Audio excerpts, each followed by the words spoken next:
ശരീരം തന്നിരിക്കുന്നത്, ഈ ഭൂമിയിൽ ജീവിക്കണമെങ്കിൽ ശരീരം വേണം. ശരീരം തന്നിരിക്കുന്നത് ഈ പ്രപഞ്ചത്തെ ആസ്വദിക്കാൻ വേണ്ടിയിട്ടാണ്. ശരീരം ഇല്ലെങ്കിൽ പ്രപഞ്ചത്തെ ആസ്വദിക്കാൻ പറ്റില്ല.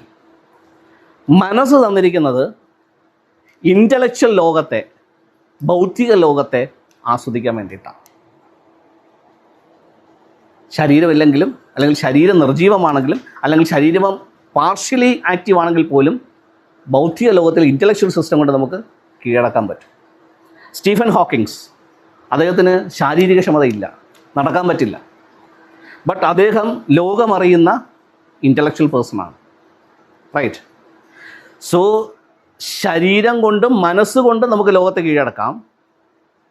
ബട്ട് സ്പിരിറ്റിനകത്തേക്ക് വരുമ്പോൾ, സ്പിരിറ്റിനകത്തേക്ക് നിൽക്കുന്ന വ്യക്തികൾക്ക് ആത്മലോകവുമായിട്ടാണ് ബന്ധം. മൈൻഡുമായിട്ട് ബന്ധപ്പെട്ട് നിൽക്കുന്ന വ്യക്തികൾക്ക് ഭൗതിക ലോകവുമായിട്ടാണ് ബന്ധം. ശരീരവുമായിട്ട് ബന്ധപ്പെട്ട് നിൽക്കുന്ന വ്യക്തികൾക്ക് ഭൗമലോകവുമായിട്ടാണ് ബന്ധം.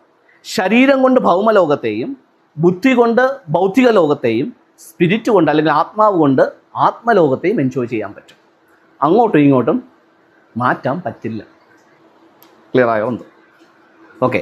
അപ്പോൾ ഇപ്പോഴും നിങ്ങൾ ശരീരം കൊണ്ട് ഭൂമിയുമായി കണക്റ്റഡ് ആണെങ്കിൽ നിങ്ങൾ ശരീരം കൊണ്ട് ഭൂമി എന്ത് ചെയ്യുന്നുണ്ട്? എൻജോയ് ചെയ്യുന്നുണ്ട്. ഇവിടുത്തെ വസ്തുവകകളോ അല്ലെങ്കിൽ ഇവിടുത്തെ പിന്നെ സമ്പത്തോ അല്ലെങ്കിൽ ഇവിടുത്തെ കാർഷിക സമ്പത്തോ അല്ലെങ്കിൽ എന്തൊക്കെ ഈ ഭൂമിയിലുള്ള എന്തൊക്കെയോ നിങ്ങൾ എന്ത് ചെയ്യുന്നുണ്ട്? ആസ്വദിക്കുന്നുണ്ട്. നിങ്ങൾ അതുമായിട്ട് കണക്റ്റഡാണ്. നിങ്ങൾ ബുദ്ധിപരമായിട്ടാണ് കണക്റ്റഡ് ആയിട്ടുള്ള വ്യക്തിയാണെന്നുണ്ടെങ്കിൽ നിങ്ങൾക്ക് ഇതുവരെ കണ്ടുപിടിക്കാത്ത കണ്ടുപിടുത്തങ്ങൾ നടത്താൻ പറ്റും. ഞാൻ കഴിഞ്ഞ ഒരു വീഡിയോയിൽ ഇങ്ങനെ പറഞ്ഞു, ആ വീഡിയോ ഇനി ഇറങ്ങാൻ പോകുന്നതേ ഉള്ളൂ. ഇത്രയും നാൾ നമ്മൾ വിചാരിച്ചുകൊണ്ടിരുന്നത് ഒരു പ്ലാവിൽ നിന്ന് മറ്റൊരു പ്ലാവ് ഉണ്ടാകണമെങ്കിൽ, അല്ലെങ്കിൽ ഒരു മാവിൽ നിന്ന് മറ്റൊരു മാവ് ഉണ്ടാകണമെന്നുണ്ടെങ്കിൽ അതിൻ്റെ എന്ത് കുഴിച്ചിടണം? ചക്കക്കുരുവോ മാങ്ങേണ്ടിയോ കുഴിച്ചിടണം.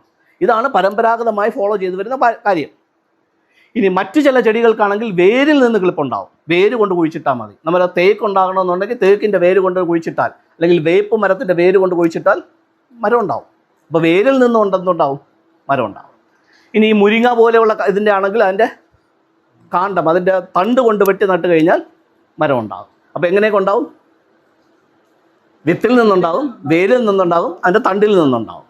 പക്ഷേ ഇന്ന് ശാസ്ത്രം കണ്ടുപിടിച്ചു പ്ലാവിൻ്റെയും മാവിൻ്റെയും ഇലയിൽ നിന്ന് മറ്റൊരു പ്ലാവ് മാവ് ഉണ്ടാക്കാം. കണ്ടിട്ടുണ്ടോ വീഡിയോസ്? എവിടെ നിന്നുണ്ടാക്കാം? ഇലയിൽ നിന്നുണ്ടാക്കാം. അപ്പോൾ അങ്ങനെയാണെങ്കിൽ ഞാൻ പറയുന്നു, എനിക്കൊരു കുഞ്ഞുണ്ടാകണമെന്നുണ്ടെങ്കിൽ ഇന്ന് സയൻസ് എങ്ങനെയാണ് പറയുന്നത്? ഒരു പുരുഷൻ്റെ ബീജവും ഒരു സ്ത്രീയുടെ അണ്ടവും തമ്മിൽ യോജിച്ചാൽ മാത്രമേ എന്തുണ്ടാവുള്ളൂ? ഒരു കുഞ്ഞുണ്ടാകത്തുള്ളൂ. ഇതാണല്ലോ ഇന്ന് ഇത്രയും നാളുള്ള സയൻസ്. സയൻറ്റിഫിക്കായിട്ട് ഇനി മറ്റേ നമുക്ക് പുറമേ, അല്ലെങ്കിൽ ഒരു അമ്മയുടെ ഗർഭപാത്രം ഇല്ലാതെ പുറമേ നമുക്ക് എന്തുണ്ടാക്കാം?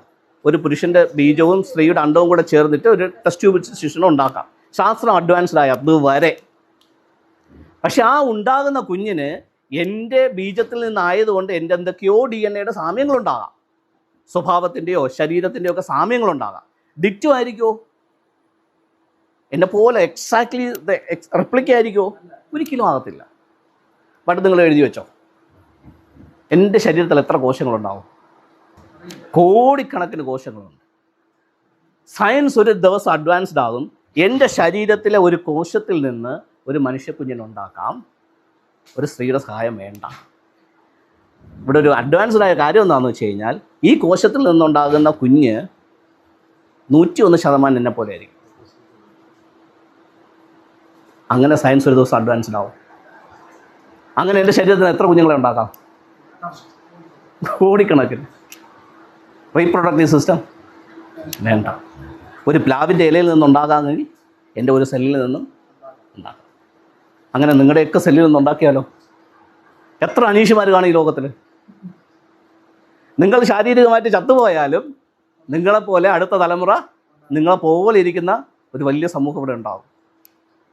സയൻസ് അങ്ങനെ അഡ്വാൻസ് ചെയ്യുമെന്നാണ് ഞാൻ പറയുന്നത്. അത്രയും പൊട്ടൻഷ്യലാണ് എൻ്റെ ഒരു സെല്ലിന്. അപ്പോൾ അങ്ങനെയാണെങ്കിൽ എൻ്റെ ശരീരത്തിലിരിക്കുന്ന സെല്ലിന് അത്രയും പൊട്ടൻഷ്യൽ ഉണ്ടെങ്കിൽ എൻ്റെ മൈൻഡ് പവറും എൻ്റെ സ്പിരിറ്റ് പവറും എത്ര അധികമായിരിക്കും. സോ ഇനി അങ്ങോട്ട് നടക്കാൻ പോകുന്ന ഗവേഷണങ്ങൾ മുഴുവൻ സ്പിരിറ്റ് ഉള്ളതിനെ ബേസ് ചെയ്തിട്ടാണ്. ഇനി നടക്കാൻ പോകുന്ന ബിസിനസ്സുകൾ മുഴുവൻ സ്പിരിറ്റ് ഉള്ളത്തെ അഡ്വാൻസ് ചെയ്തിട്ടാണ്. So the base will be spirit. ആത്മാവിനെ അധിഷ്ഠിതമായ പഠനങ്ങളും റിസർച്ചുമാണ് ഇനി അങ്ങോട്ട് നടക്കാൻ പോകുന്നത്. ഇത് നിങ്ങൾ വിശ്വസിച്ചാലും ഇല്ലെങ്കിൽ. അപ്പോൾ നിങ്ങൾക്കിത് വേണോ വേണ്ടേ എന്നുള്ളതാണ് ചോദ്യം.